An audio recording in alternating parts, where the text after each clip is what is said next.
नमस्कार. देवेंद्र फडणवीसांचे तेवर आजकाल बदले बदले दिसायला लागलेत एवढं मात्र खरं आहे.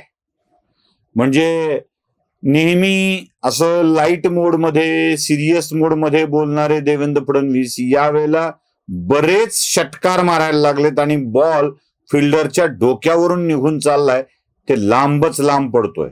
लॉंग सिक्स देवेंद्र फडणवीस आजकाल मारू लागलेत. असं का घडलंय हा प्रश्न मला पडतोय.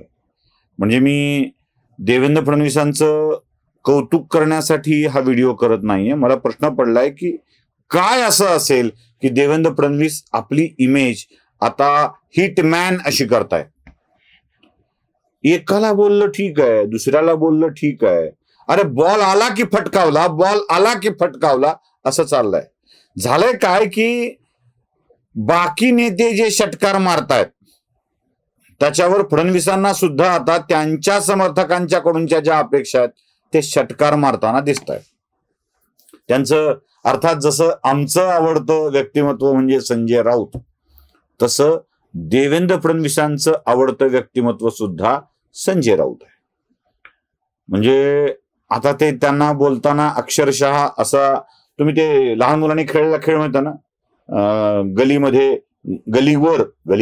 गलीवर गल म्हणजे विटी दांडूची गल, अशी उभी खड्डा छोटासा खेळला असतो त्याच्यावरती विटी ठेवली जाते आणि दांडू असा घालून कोल्ली जाते. ते कोल्ह म्हणतात त्याला. असं कोल्ह म्हणजे अशी फेकून देणं, त्याला कोल्ह म्हणायचं. तसं कोल्हण्याचा प्रकार करतायत ते संजय राऊतांच्या विषयामध्ये. एबीपी माझाच्या कार्यक्रमात एबीपी माझाच्या संपादिकांनी त्यांना प्रश्न विचारला. त्या म्हणाल्या की संजय राऊतांनी हे विधान केलंय.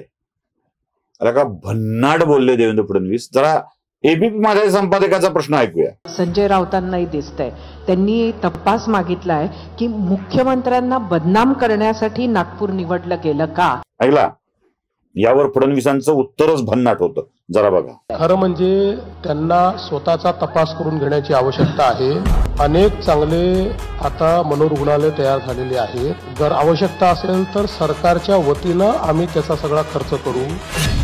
अगदी आवश्यकता पडली तर मला कोणीतरी सांगितलं की सिंगापूरचं मनोरुग्णालय सगळ्यात चांगलं आहे, तिथेही त्यांना पाठवायचं असेल तर त्याही करता सगळा खर्च सरकार देईल. मी आजच जाहीर करतो, गरज असेल तर बजेटमध्ये त्याची तरतूद करतो, पण त्यांचा तपास एकदा करून घ्या. कळलं? थेट नेऊन टाकलं ना राव आग्र्याला. आग्र्यापेक्षा सिंगापूरचं भारी आहे म्हणले.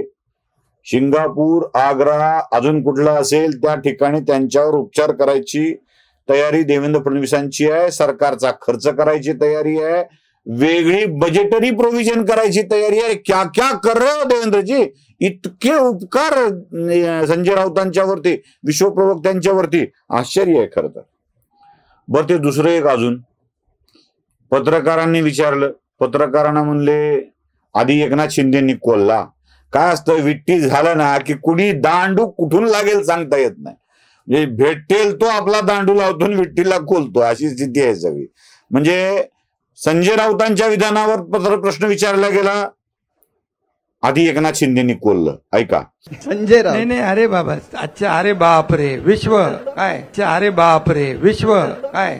त्यांनी कोल्ल्यावर यांनी का मागं लावं, याने आपला दांडू काढला आणि पुन्हा कोल्ला. ते ऐका. मला तुमची क्यू येते भाऊ. काय तुम्ही संजय राऊतच्या म्हणण्यावर प्रश्न विचारता, एवढे सिनियर तुम्ही जर्नलिस्ट, तुमचीच क्यू येते. कळलं काय मजा आहे ना सगळी. म्हणजे देवेंद्र फडणवीस तर काय आता आजकाल संजय राऊतांवर तर कुणीही करतो.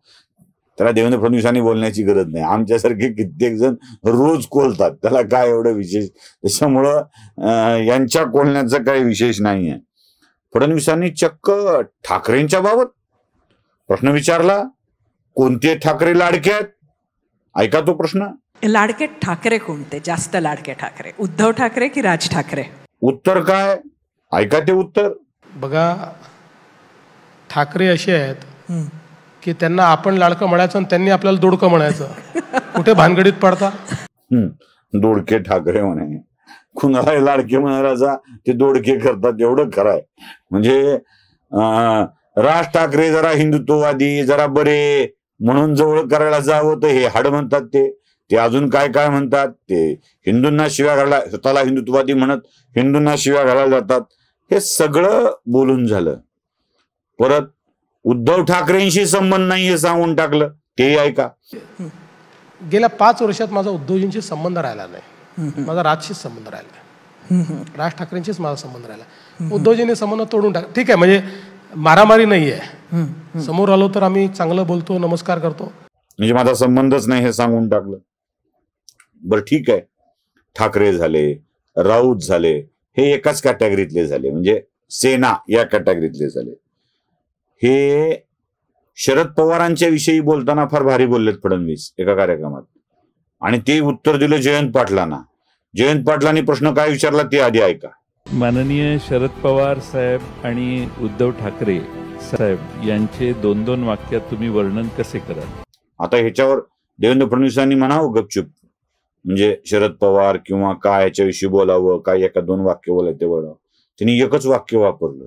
काय वापरलं ऐका फडणवीसांचं. वाटून घेऊ नका, काही भरोसा नाही. दोघांचे वेगळे दोघांचे या वाक्यामध्ये दोघांचे म्हणजे दोघांची वागण्याची पद्धत आली, काही भरोसा नाही. म्हणजे दोघांची वागण्याची पद्धत आली, काही भरोसा नाही. परफेक्ट होतं ना हे वाक्य, परफेक्ट. भरोसा नाही, अजिबात भरोसा नाही. म्हणजे साप म्हणू नये धाकला आणि कोण म्हणू नये आपला, हे तुम्हाला चांगलं ठाऊक आहे. फडणवीसांनी बरोबर तीच पद्धत अवलंबलेली आहे. बरं, शरद पवार झाले, ठाकरे झाले, सगळेच झाले, संजय राऊत झाले.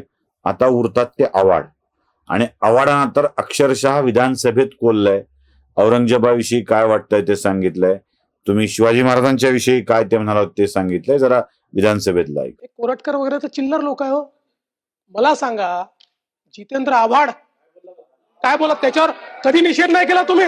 जितेंद्र आव्हाड या ठिकाणी म्हणता की औरंगजेब होते म्हणून छत्रपती शिवाजी महाराज, औरंगजेब किती बलाढ्य होता, महाराज 5 फुटाचे होते, हे रेकॉर्ड होत, त्याच्यात नाही निषेध करत तुम्ही. असं सिलेक्टिव्ह करू नका, नाही केला तुम्ही, कळलं? त्यामुळं देवेंद्र फडणवीस आता चौकार षटकारांची आतिषबाजी करू लागलेत, आणि आपली प्रतिमा ही सॉफ्ट नाही तर अटॅकिंग आहे अशी करू लागलेत, हे आता कळायला लागले. नमस्कार.